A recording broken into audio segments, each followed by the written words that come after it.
یوه خبر دلته دا روح المانی په دې باندې بحث نقل کړی ده طالبانو یوه الا ما ملکت ایمانکم کومه ښځه چې میړه لري د هغې سره نکاح ناروا ده الا ما ملکت ایمانکم هغه مینځانې ښځې چې تاسې ونیولې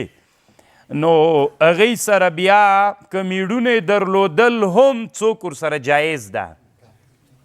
خو دلته دوه خبرې دي یو د شافعیانو رایه ده یو د موږ د احنافو رایه ده شافعیان وایي که هغه ورسره ول که میړونه ورسره ول که نه ول ورسره مجرد سبی موجب د فرقت ده کله دی چې یوه ښځه په جهاد کې ونیوله کافره وه بس دغه مجرد د اسلام مسلمان لاس ته چې دا ښځه راغلله شافعیان وایي دې ښځې سره نکاح په ملک یمیني باندې جایزه ده الا ما ملکت ایمانکم بس جواز لري که میړه وي ورسره که نه وي ورسره اما احناف وایي چې نه که چیرته دا ښځه او میړه یو ځای ونیول سول بیا نکاح نه ده ورسره جایز دا ما ملکت ایمانهم او که تنها ونیول سوله بیا ورسره څوک ده بیا ورسره جایز ده شافعیانو بیا حدیث د اوتاس نه استدلال کړی ده نو د موږ د احنافو جواب دا ده چې هلته د اوتاس په جهاد کې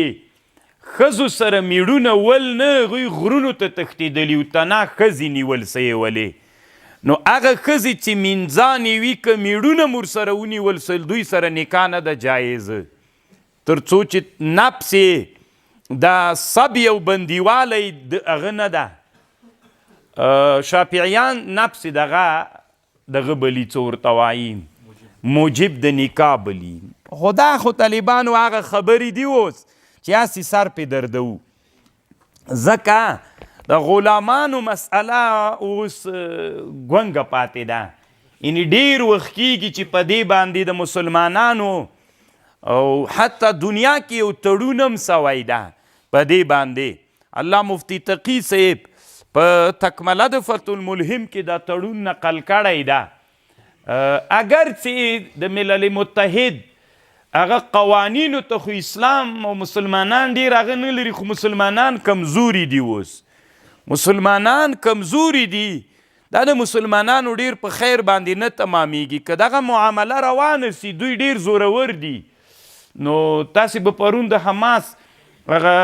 وړاندیز اورېدلی وي چې هغه ته اسرائیلو ته د صلح هغوی غوښتنه کوله نو یو د دوی به یو بندي خلاصیږي فلسطینیانو به 50 بندیان وي نو خو ته فکر وکړه که نه چې کفر په دې مسله کې ډېر هغه ده دا مسله اوس ډېره معطله پاتې ده تر څو پورې چې مسلمانان خپل حالت ته راونه ګرځېږي نو د غلامانو مسلې دې ډېرې نه یادوي طالبانو ځکه دا هلته کیدلی سي چې ته زورواکی او